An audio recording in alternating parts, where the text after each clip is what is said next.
वैष्णवी हगवणे प्रकरणामध्ये नवीन व्हिडिओ समोर आलाय। वैष्णवीच्या आई वडिलांनी तिला गणेशोत्सवाच्या काळात चांदीच्या गौराई भेट दिल्या होत्या आणि त्याचा व्हिडिओ आता समोर आल्याचं आपण पाहतोय। तर दुसरा व्हिडिओ देखील आपण पाहू शकतो। या ठिकाणी सोन्याची अंगठी दिल्याचा हा व्हिडिओ आहे। वैष्णवीचा नवरा शशांक हगवणेला तिच्या आई वडिलांनी अधिक मासामध्ये सोन्याची अंगठी भेट दिली होती।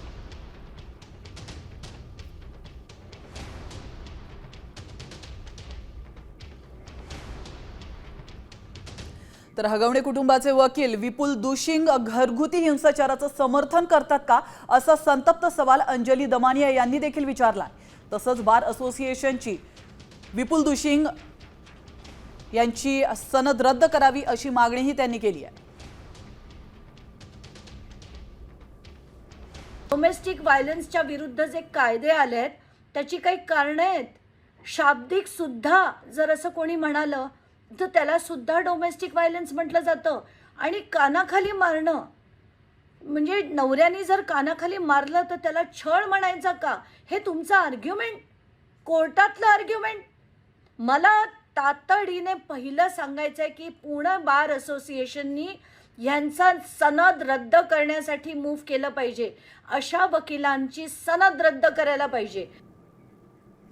आणि आपण पाहतोय बार असोसिएशनने विपुल दुशिंग यांची सनद रद्द करावी अशी मागणी आता दमानिया यांनी केली आहे। तर विपुल दुशिंग हे हगवणे कुटुंबाचे वकील आहेत आणि त्यांनी वैष्णवीच्या चारित्र्यावरती संशय असल्याचं म्हटलं होतं आणि त्या संदर्भातली त्यांनी वक्तव्य देखील काल केलं होतं आणि त्यानंतर आता दमानिया चांगलेच संतापलेले आहेत। तर अंजली दमानिया यांनी महत्त्वाची मागणी या पार्श्वभूमीवर केली आहे। तर हगवणेंचे वकील विपुल दुशिंग यांच्यावर वडगाव मावळ कोर्टामध्ये 2022 साली मारहाणीचा गुन्हा दाखल असल्याची माहिती समोर आली आहे। वडगाव मावळ न्यायालयामध्ये वकील दुशिंग हे 2022 मध्ये एका आरोपीचे वकील म्हणून काम पाहत होते।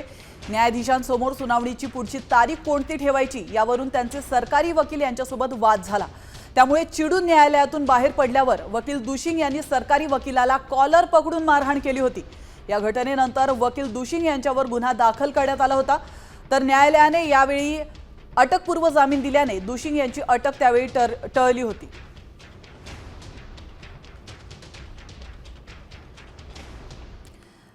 आणि आता घेऊयात बातम्यांचा वेगवान आढावा। सुरुवातीला पाहूयात पावसासंदर्भातील बातम्या। सोलापूरच्या भीमा खोऱ्यामध्ये मुसळधार पावसामुळे भीमा नदीच्या पाण्याच्या पातळीमध्ये मोठी वाढ झाली आहे। अशा परिस्थितीत देखील नदीत एका शाळकरी मुलीने धाडसी स्टंटबाजी केली आहे। पावसामुळे पाण्याचा प्रवाह वाढला असताना देखील मुलीने ही उडी मारली।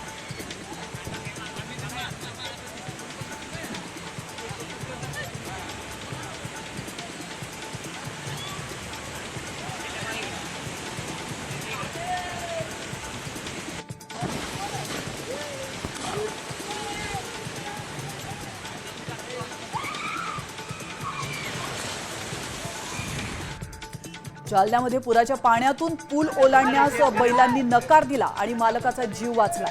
तर गेल्या 3 ते 4 दिवसांपासून जालन्यामध्ये झालेल्या पावसामुळे नदी नाल्यांना पूर आलाय। त्यातच पुलावरून पुराचं पाणी वाहत असताना 2 शेतकऱ्यांनी आपले बैल पुराच्या पाण्यातून नेण्यासाठी प्रयत्न केला। या बैलांचा व्हिडिओ आता सोशल मीडियावर व्हायरल होतो।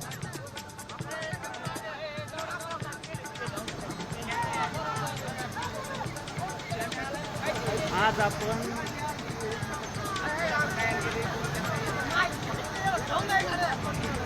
तर धाराशिव मांजरा नदी मे महिन्यात पहिल्यांदाच दुथडी भरून वाहू लागली आहे। गेल्या 3 ते 4 दिवसांमध्ये झालेल्या पावसामुळे नदी तुडुंब भरली आहे। त्यामुळे खरीप आणि नदीकाठच्या पिकांना चांगलाच फायदा होणार आहे। काही दिवसांपूर्वीच कोरड पडलेल्या मांजरा नदीपात्रातून पाणी ओसंडून वाहत आहे। त्यामुळे नागरिकांमधून समाधान व्यक्त केलं जात आहे।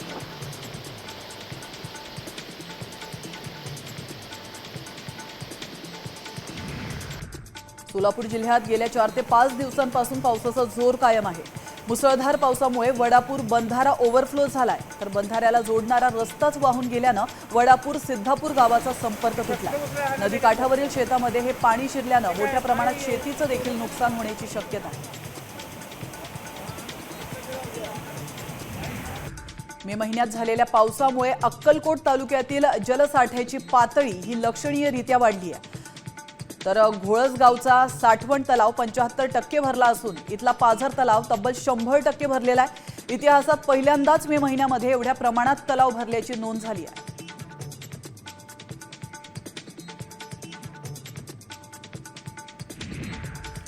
आणि आता एक मोठी बातमी समोर येते छत्रपती संभाजीनगरमधून. छत्रपती संभाजीनगरचा लाचखोर निवासी उपजिल्हाधिकारी विनोद खिरोळकरच्या कार्यकाळामध्ये मंजूर झालेल्या सगळ्या फायलींची आता सखोल चौकशी होणार आहे. महत्त्वाची बातमी, खिरोळकरच्या काळातील 88 प्रकरणे संशयाच्या भोवऱ्यात आहेत आणि त्यामुळे आता चौकशीसाठी जिल्हाधिकाऱ्यांनी समिती देखील नेमली आहे. वर्ग 2 ची जमीन वर्ग 1 मध्ये रूपांतरित करण्यासाठी 5 लाखांची लाच स्वीकारल्याप्रकरणी निवासी उपजिल्हाधिकारी विनोद खिरोळकर आणि महसूल सहाय्यक दीपक त्रिभुवन यांना अटक देखील करण्यात आली आहे. तर खिरोळकरच्या घरातून 67,45,308 रुपयांचा ऐवज हस्तगत करण्यात आला. याविषयी अधिक माहिती देत आहेत आपले प्रतिनिधी माधव सावरगावे. माधव, अतिशय महत्त्वाची अपडेट समोर येते, काय अधिक माहिती? छत्रपती संभाजीनगरचे जिल्हाधिकारी दिलीप स्वामी यांनी थेट आदेश काढलेले आहेत आणि त्या संदर्भातली एक चौकशी समिती नेमलेली आहे. ती समिती आता विनोद खिरोळकरनी ज्या फाईलला मंजुरी दिली त्या सगळ्या फाईलची तपासणी केली जाणार आहे आणि सोबतच त्यांनी या काळामध्ये जवळपास वर्षभराच्या या काळामध्ये फाईल मंजूर करत असताना कुणाकुणाशी संपर्क साधला, त्याचबरोबर त्याची कुणाशी आतापर्यंत संपर्क झालेत, या सगळ्यांची सखोल चौकशी केली जाणार आहे आणि त्यामुळे या सगळ्या प्रकरणामध्ये अनेक बडे मासे अडकू शकतील अशी शक्यता वर्तवली जाते. कारण तब्बल थोडी नाही तर 41 लाखाची लाचेची मागणी केली होती, त्याहून अर्धे पैसे त्यांनी अगोदरच घेतले होते आणि 5 लाखाची मागणी करताना अँटी करप्शनने अटक केलेली आहे. या सगळ्याची पाहता जवळपास 90 प्रकरणं अशी आहेत ज्याच्यामध्ये ती संशयाच्या भोवऱ्यात अडकली. जर 90 प्रकरणामध्ये साधारणतः 40-50 लाख रुपये एका प्रकरणाला असेल तर हा कोट्यवधीचा घोटाळा आहे. या कोट्यवधी रुपयाची वसुली याच्या मार्फत केली गेली असावी असा एक संशय आहे आणि त्यामुळे आता चौकशी समिती कशा पद्धतीने चौकशी करणं पाहणं महत्वाचं आहे. मात्र या सगळ्या परिस्थितीमध्ये चौकशी सखोल झाली तर मोठमोठे मासे गळाला लागू शकतात. चौकशी आता कशा पद्धतीने केली जाते हे पाहणं नक्कीच महत्त्वाचं असणार आहे. धन्यवाद माधव, तुम्ही दिलेल्या महत्त्वपूर्ण माहितीबद्दल. महसूल विभागातून जे काही प्रकरणं मागील वर्षभरामध्ये झालेले आहेत त्याच्या संदर्भामध्ये पूर्ण प्रकरणाची तपासणी करण्याकरता ती सर्व प्रकरणं नियमानुरूप झालीत का, त्याच्यामध्ये शासनाचा काही महसूल बुडाला आहे का, काही अनियमितता झाली आहे का, हे सर्व तपासण्यासाठी एक उच्चस्तरीय समिती गठीत करण्यात आलेली आहे. ती समिती सर्व प्रकरणं तपासतील आणि त्यामध्ये जर काही अनियमितता झाली असेल तर त्याप्रमाणे पुढील कारवाई करण्यात येईल. आणि आता पुन्हा घेऊयात बातम्यांचा वेगवान आढावा. बातमी बीडमधून. बीडमध्ये देखील पावसानं थैमान घातलंय. येळम घाट इथल्या शेतकऱ्याच्या काकडी पिकाचं मोठ्या प्रमाणात नुकसान झालंय. नुकसानीचा पंचनामा करून मदत देण्याची मागणी शेतकऱ्यांकडून केली जाते. खरीपाची पेरणी करण्यासाठी शेतकऱ्यांना आर्थिक अडचणींचा सामना करावा लागतो.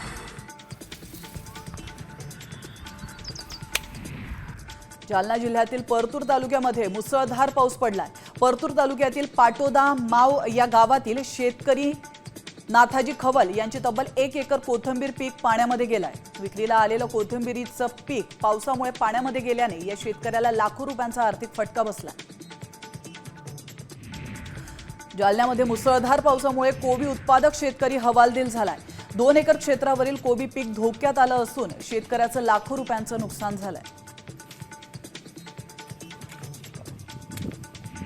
लातूर जिल्ह्यात फळबागांसह भाजीपाला पिकांचं देखील मोठ्या प्रमाणात नुकसान झालंय. पाऊस सुरू होण्यापूर्वी काढून ठेवलेला कांदा आणि काढणीस आलेलं टरबूज देखील पाण्याच्या कचाट्यात सापडलाय. तर पावसामुळे सर्वाधिक फटका हा कांद्यासह भाजीपाला पिके आणि फळबागांना देखील बसलाय. मान्सूनपूर्व पावसामुळे अकोला जिल्ह्यातील तेल्हारा तालुक्यामध्ये मोठं नुकसान झालंय. ज्वारी पिकाचा हातातोंडाशी आलेला घास शेतकऱ्यांच्या तोंडून हिरावला गेला. तर पावसामुळे काळवंडलेल्या ज्वारीला अक्षरशः कोंब फुटल्यात. तर मेहनतीने फुलवलेले ज्वारीचं पीक अक्षरशः मातीमोल झालंय. त्यामुळे शेतकरी मेटाकुटीला आला. सोलापूर जिल्ह्यात सुरू असणाऱ्या मुसळधार पावसाचा बागायती शेतीला मोठा फटका बसला. बार्शी तालुक्यातील सौंदरे गावातील ड्रॅगन फ्रूट बागेचं मोठ्या प्रमाणात नुकसान झालंय. निसर्गाच्या लहरीपणामुळे ड्रॅगन फ्रूटचा दर्जा ढासळलाय. त्यामुळे बळीराजा अडचणीत आला.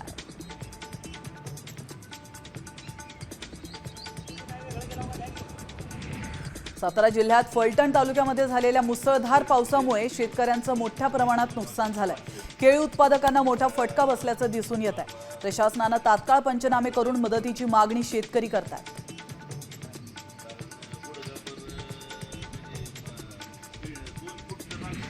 सततच्या पावसामुळे आंबा उत्पादकांना मोठा फटका बसलाय। सातपुड्यातल्या प्रसिद्ध गावरान आंब्याला देखील कवडीमोल भाव मिळतोय। 150 ते 200 रुपये दर असलेल्या गावरान आंबा आता 80 ते 90 रुपये किलो दराने विकला जातोय।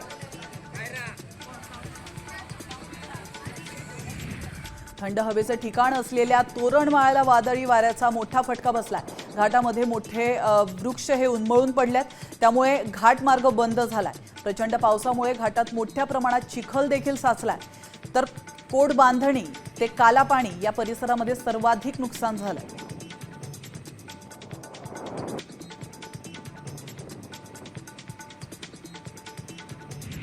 धुळ्यातील नेर परिसरामध्ये काल पावसाने अचानक हजेरी लावली, त्यामुळे शेतात काढून ठेवलेला मका आणि कांदा पूर्णपणे भिजलाय। दरम्यान शेती पिकाची नुकसान पाहणी करून नुकसान भरपाई द्यावी अशी मागणी शेतकरी करतात।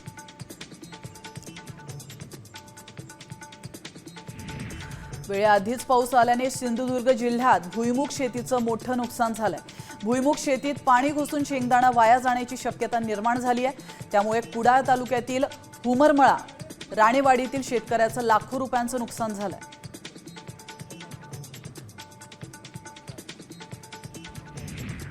राज्यात गेल्या 4 दिवसांमध्ये पडलेल्या मुसळधार पावसाचा परिणाम भाजीपाल्यावर देखील झालाय। एकीकडे शेतात भाज्या पाण्याखाली गेल्यात, तर दुसरीकडे एपीएमसी मध्ये आलेला शेतमाल भिजलाय, त्यामुळे भाज्यांचे दर हे दुप्पट वाढलेत। पालेभाज्याही जुडीला 50 रुपयांनी विकल्या जात आहेत।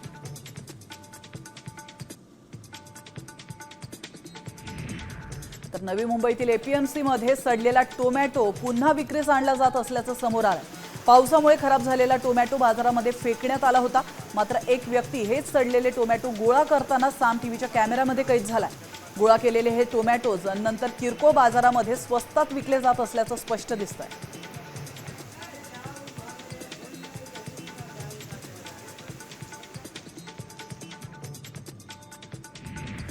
पुण्याच्या आंबेगावमधील लाखनगाव परिसरामध्ये पावसामुळे टोमॅटोच्या शेतीला बुरशी लागली आहे, त्यावर तडे गेले असून ते खराब देखील झालेत।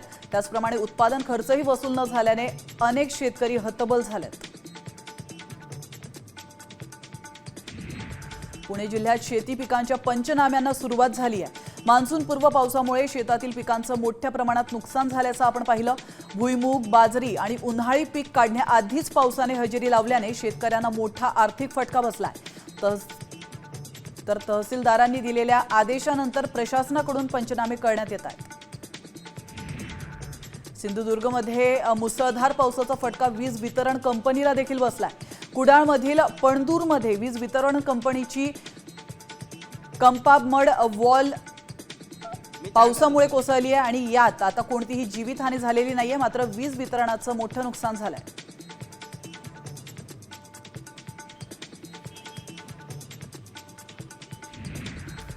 तर वाशिम जिल्ह्यात सुरू असलेल्या अवकाळी पाऊस आणि जोरदार वादळामुळे मंगरुळपीर तालुक्यामध्ये मोठ्या प्रमाणात नुकसान झालंय। चिखली झोलेबाबा या गावामध्ये घरावरचे छत वाऱ्याने उडून गेलेत। या घटनेमुळे गावामध्ये हळहळ व्यक्त केली जाते। प्रशासनाकडे तातडीने सर्वेक्षण करून नुकसान भरपाई त्याचप्रमाणे मदत देण्याची मागणी केली जाते।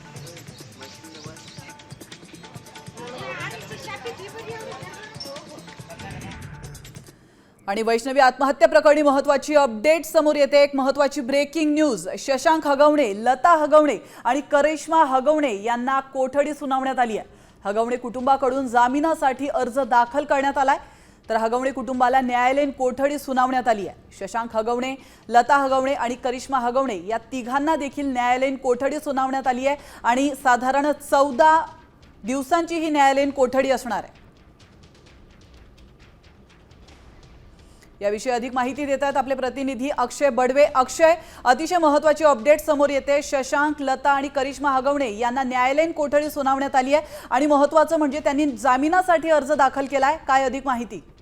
निश्चितप्रमाणे न्यायालयाची ही प्रक्रियाच आहे की एखाद्या आरोपीला जेव्हा न्यायालयीन कोठडी मिळते तेव्हा आरोपीचे वकील बेल ऍप्लिकेशन घेऊन तयार असतात आणि त्याचप्रमाणे वैष्णवी हत्या मृत्यू प्रकरणात आपण जर पाहिलं तर तिची सासू लता हगवणे हिला शारीरिक व्याधी असल्यामुळे तिच्या वकिलांनी तात्काळ न्यायालयात जामीन अर्ज केला आहे। तसंच वैष्णवीची नणंद करिश्मा हगवणे यांच्या संदर्भातला देखील जामीन अर्ज जो आहे तो न्यायालयात आता दाखल करण्यात आलेला आहे. न्यायालय या दोघांनाही आज जामीन देतं का उद्या याची सुनावणी राखून ठेवतं हे पाहणं महत्त्वाचं असतं. नक्कीच धन्यवाद अक्षय, तुम्ही दिलेल्या महत्त्वपूर्ण माहितीबद्दल. तर आपण पाहतो या क्षणाची अतिशय महत्त्वाची बातमी. तर हगवणे कुटुंबाला न्यायालयीन कोठडी सुनावण्यात आली आहे आणि त्यांनी लगेचच जामिनासाठी अर्ज देखील दाखल केलेला आहे. आता या अर्जावर कोर्ट नेमकं काय सुनावणी करतं हे पाहणं महत्त्वाचं आहे.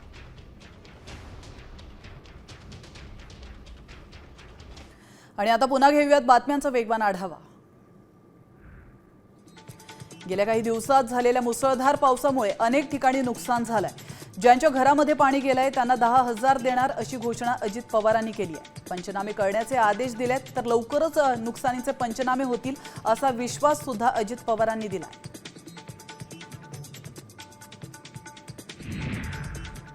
उपमुख्यमंत्री अजितदादा पवार यांनी आज नीरा डावा कालवा दुरुस्तीची पाहणी केली आहे. बारामतीमध्ये 3 दिवसांपूर्वी झालेल्या मुसळधार पावसामुळे नीरा डावा कालवा हा फुटला होता. त्यानंतर पुढील पावसाच्या पार्श्वभूमीवर हा कालवा ताबडतोब दुरुस्त करण्याचे आदेश अजित पवारांनी दिलेत.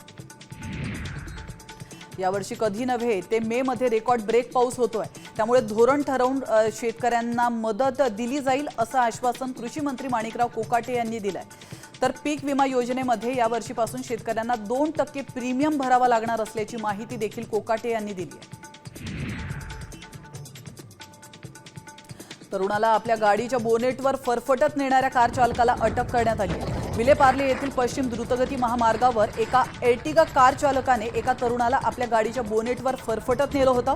दरम्यान या संदर्भात साम टीव्हीने बातमी दाखवल्यानंतर मुंबई पोलिसांकडून कार चालकाला अटक करण्यात आली.